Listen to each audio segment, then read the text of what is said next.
Hello, and welcome to this tutorial on what is mindfulness. What is mindfulness? In this tutorial, we're going to cover what it means, where it comes from, why it works, why it's so popular, and some examples of micro practices that you can try.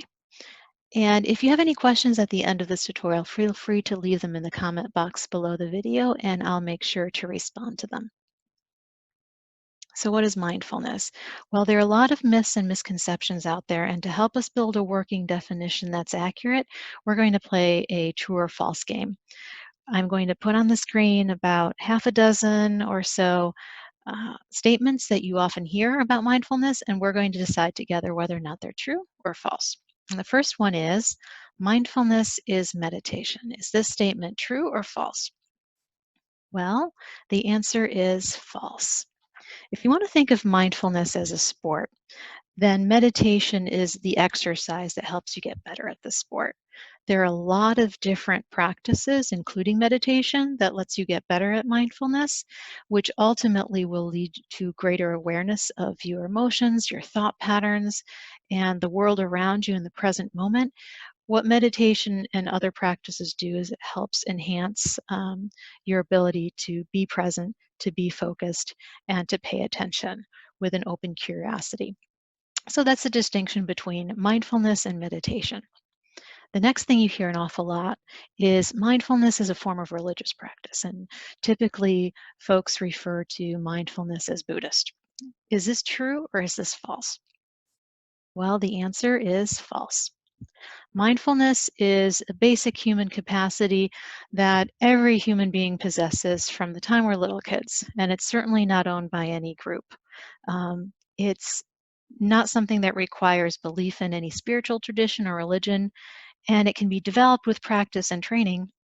And cultivation of mindfulness is found in many different contemplative and spiritual traditions, and maybe the most comprehensive approach to being mindful is found in Buddhist teachings, but certainly mindfulness is not a religious practice.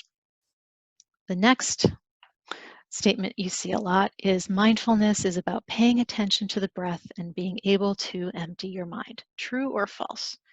Well, the answer here is once again false. Mindfulness is not mindlessness. It's not about stopping your thoughts or zoning out or controlling your breath. It is about becoming more aware of your experiences, the unique patterns of your mind, the nature of your thoughts, and helping you to live a life less on autopilot or controlled by subconscious patterns or reactions. So the answer to this one is false as well. The next, mindfulness is good for everyone. True or false? Well, this is a bit of a trick question. The answer is false. And the reason it's a trick question is because mindfulness is not really harmful for anyone. And yet, it's important to remember that mindfulness does work better for some groups than others. And if someone is experiencing a recent bereavement or PTSD, mindfulness can make you aware of a lot of subconscious material that may be difficult to handle. So depending on who is learning mindfulness and whether or not it's being taught in a basic or an intensive way is very important and relevant to its ultimate effectiveness for given individuals at particular points in time. So I would say this one is more false than true. So the next statement is mindfulness is primarily intended for relaxation and stress reduction. Can be a useful management tool for retaining employees in unhealthy work environments. You hear a lot about mindfulness these days, with mindfulness being introduced in workplace cultures to help um, employees cope with toxic stress. So is this true or is this false? And you probably have guessed by now, the answer is false. It's really important to separate the difference between the purpose or intention of a practice, and one possible result of that practice. Yes, you may end up feeling more relaxed and more able to cope with stress as you become more mindful. You may also decide to leave a workplace that's just not working for you. As mindfulness training transitions into workplaces, we do see its power to make a difference in leadership behaviors and helping managers and colleagues to work with each other with greater emotional intelligence, compassion, social responsibility. Mindfulness can improve working lives and reduce stress and help create organizations for the human spirit, although that's not really its intent. Its intent is permitting us to befriend ourselves, get to know ourselves better and our inner lives better so that we can behave in a more intentional manner when we are stimulated by something in our environment, including stress. So the final statement is mindfulness is paying attention to your experiences in the present moment with an open curiosity. And the answer to this one is true. This is exactly what mindfulness means. We're naturally inclined to be mindful to a certain extent. We can cultivate and develop this innate ability to be in the present moment rather than worrying about the future, ruminating about the past. That really is, in essence, what mindfulness is. Befriending yourself so you're not going through life on that autopilot track controlled by subconscious reactions. Now, where does mindfulness come from? We could spend a lot of time on this. In essence, it's been around a really long time. In recent decades, it's been subjected to thousands of scientific trials, and combined with modern psychology, doctors have found that secular methods of cultivating mindfulness have had tremendous benefits for patients.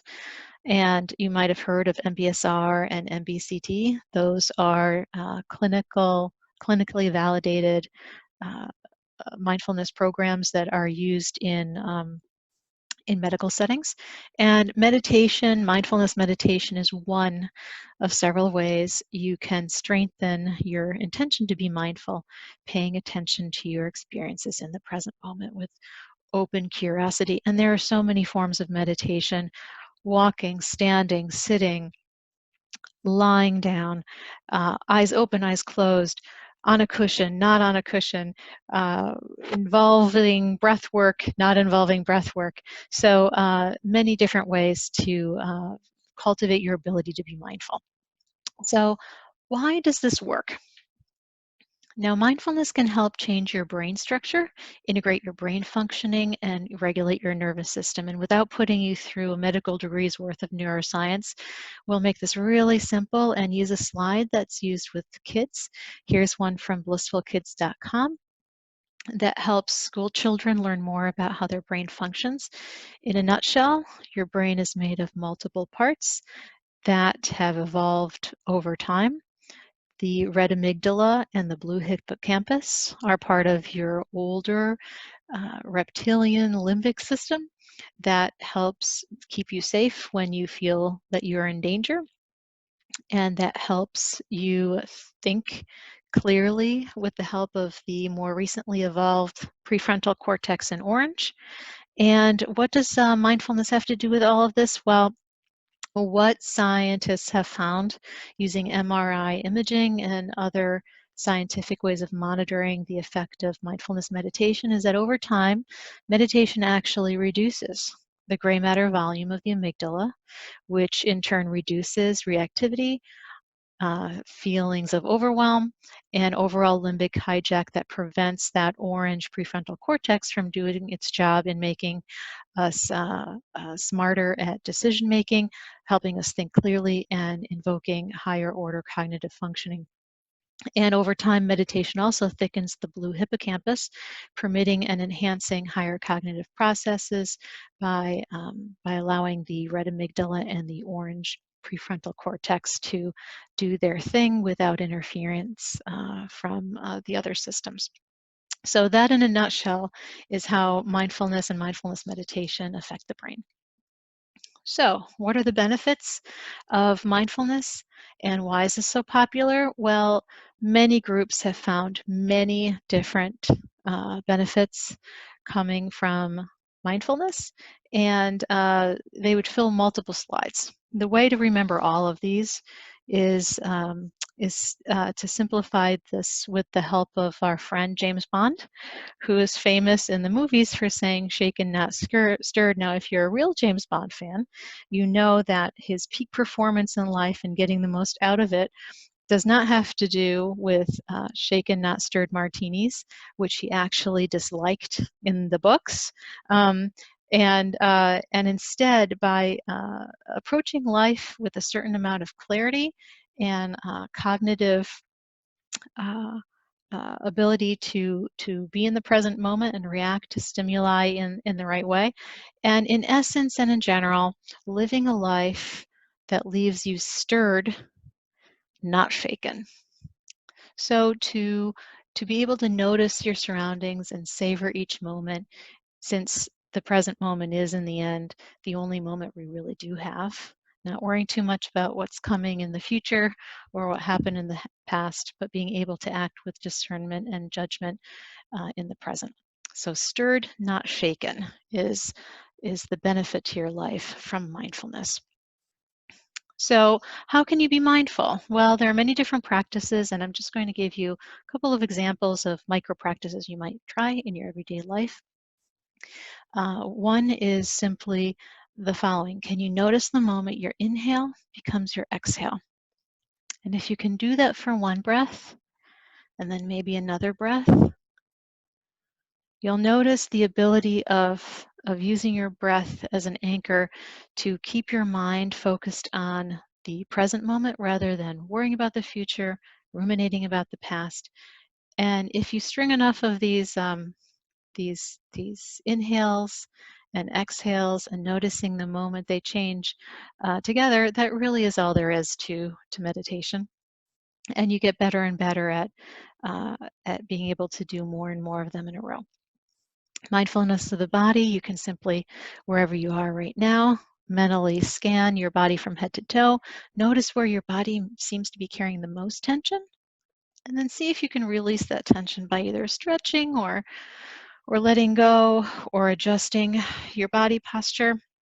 You becoming more aware of what your body is sensing. And sometimes it's easier to pick up clues from your body about your emotions and your thoughts than becoming consciously aware of your emotions and thoughts first. So sometimes the body is a really good indicator of deeper things going on in your mind and your emotions. So mindfulness of emotions, you could close your eyes, see if you can sense that single feeling that seems strongest for you right now, and then just take a deep breath, hold it, and release it with a whoosh. And then just check in with yourself again. See if that feeling has now shifted, maybe even changed. And as you do this, you begin to see that no emotion lasts for long. It changes, it shifts, and that helps us see that we are really not our emotions. We experience emotions, but we are not our emotions.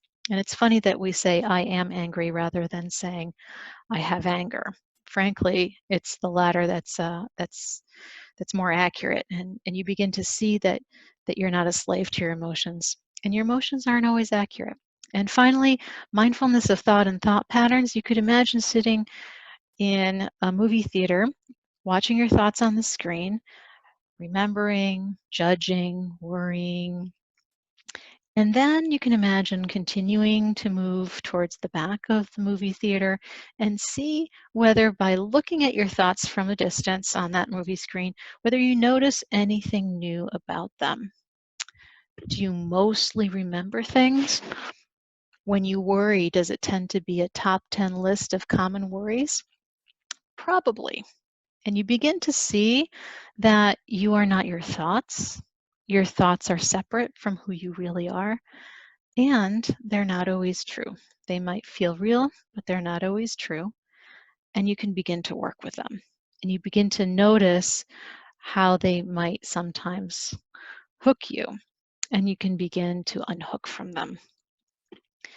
And that really is all there's to it. So mindfulness is paying attention to your experiences in the present moment with an open curiosity and a non-judging mind. And I think if you have any questions, that's where we are right now. Feel free to leave them in the comment box, and I look forward to getting back with you. I hope this was helpful. Hope you enjoyed it, and looking forward to having you join us again. Thank you.